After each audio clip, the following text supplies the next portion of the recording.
Good afternoon. I'm Father Philemon Petitsis of the Saints Constantine and Helen Greek Orthodox Cathedral here in Richmond, Virginia, bringing you another installment of Ancient Christianity Speaks to Today's World, readings from the Orthodox Study Bible by Thomas Nelson Publishing. And today's reading is on Christ, our Passover. Let's begin. Passover, the central rite and symbol of Judaism, is based on the experience of the liberation of the Hebrew people from bondage in Egypt, as we read in the book of Exodus, chapters 12 through 15. It is called Passover because the Lord passed over the homes of the Hebrews, sparing them from the death that came to the firstborn in Egypt, and because the Hebrews passed over the Red Sea as if it were dry land. Passover celebrates God's steadfast love and devotion to his people and their freedom in him. Throughout the rest of the Old Testament, Passover preeminently signifies God's rescue and forging together of his chosen people, Israel. The Lord repeatedly brings this event to mind as he encourages and exhorts his people to return to their covenantal responsibilities, as we read about in the book of Judges, 1 Kings, the Psalms, the prophet Jeremiah, and the prophet Micah. Through his saving work, Christ becomes our Passover. Pascha is the word used in the Greek. Through him we experience liberation from sin, death, and the devil. St. Paul explains, Christ, our Passover, was sacrificed for us. Therefore, let us keep the feast. 1 Corinthians chapter 5.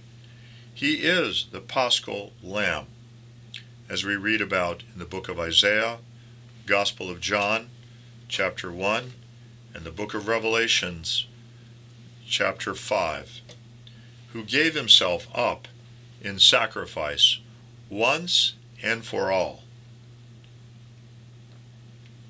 to reconcile us with God.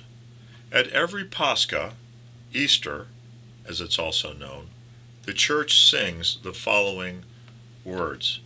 Today a sacred Pascha is revealed to us, a new and holy Pascha, a mystical Pascha, a Pascha worthy of veneration, a Pascha which is Christ, the Redeemer. In many typological details, the Passover of the Jews clearly points towards Christ as our Passover. The Passover lamb, whose blood was smeared by the Hebrews on their doorposts, is the sign of the cross, and the blood used was from a male without blemish.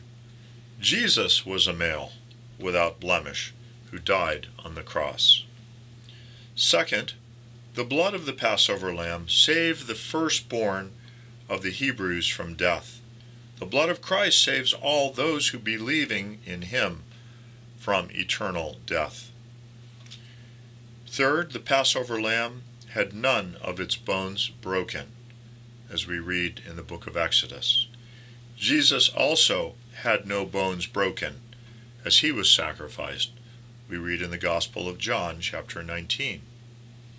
The Hebrews escaped from the burdens of slavery in Egypt. By passing through the Red Sea, Christians pass from Egypt, from the burden of sin, being set free and saved through the waters of holy baptism. For in the waters of baptism we are baptized into his death, crucified with him, and raised up in the likeness of his resurrection, to walk in newness of life, as we read in St. Paul's letter to the Romans, chapter 6. St. John Chrysostom marvels at the power of Christ's blood. And I quote, "If the type of it had such great power, in the midst of Egypt, when smeared on the doorposts, much more the reality. If death so shuddered at the shadow, Tell me how would it not have dreaded the very reality? This blood is the salvation of our souls. By it the soul is washed and made beautiful, and more gleaming than gold, as described in the book of Revelations, chapter 7.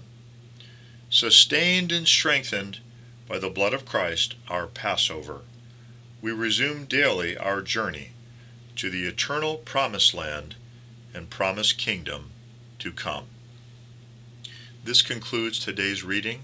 Thank you so much for listening, and may the Lord bless.